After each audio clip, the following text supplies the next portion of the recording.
Magkano ang katumbas ng taong mahal mo? Kung may mag-alok sa'yo ng 50 milyong piso kapalit ng isang gabi, ipapahira mo ba ang asawa mo? O dito magsisimula ang pagkasira ng lahat? Sina Jeff at Janina, isang mag-asawang kinaiinggitan ng lahat. Bata, masaya at baliw na baliw sa isa't isa. May pangarap silang bahay at sabay nila itong binuo. Pero dumating ang panahong hindi sapat ang pag-ibig para magbayad ng utang. Nawalan ng kliyente si Jeff at ang pangarap nilang tahanan malapit nang mawala. Sa desperasyon, sinubukan nilang sumugal. Dinala nila ang huli nilang pera sa isang marangyang kasino. Umaasang madodoble ito.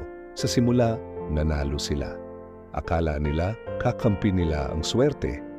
Pero sa huli, nawala ang lahat. At doon, may isang lalaking nakapansin sa kanila. Isang bilyonaryo. Sanay na nakukuha ang lahat ng gusto niya. At nang makita niya si Janina, alam niyang gusto niya ito. Inimbitahan niya ang mag-asawa sa isang hapunan, isang gabi, na babago sa kanilang buhay. Sa gitna ng tahimik na dinner, binitawan niya ang alok. Gusto ko ang asawa mo. Bibigyan ko kayo ng 50 milyong piso kapalit ng isang gabi. Nanigha si Jeff. Sa galit, tumanggi siya. Hindi na bibili ang asawa ko. Pero pag-uwi nila, hindi sila mapakali. 50 milyon, isang gabi lang, isang desisyon na kayang baguhin ang lahat.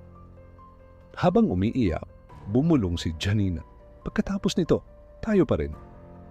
At sa huli, pumayag sila. Pumirma sila ng kontrata.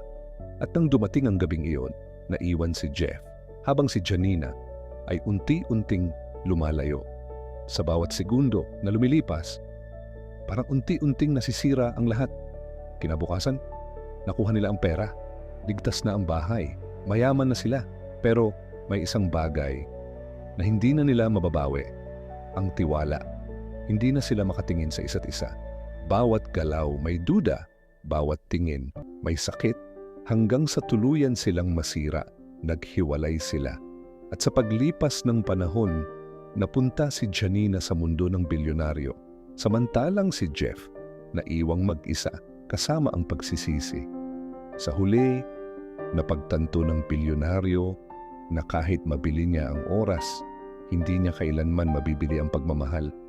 At pinalaya niya si Janina. Nagkita muli sina Jeff at Janina, walang pera, walang luho. Pero puno ng sugat ang kanilang puso.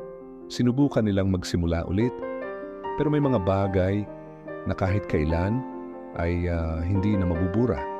Isang kwentong nagpapaalala na ang tiwala kapag nabili na, napakahirap nang ibalik. Dahil ang pera, kayang bilhin ang kama, pero hindi ang mahimbing na tulog.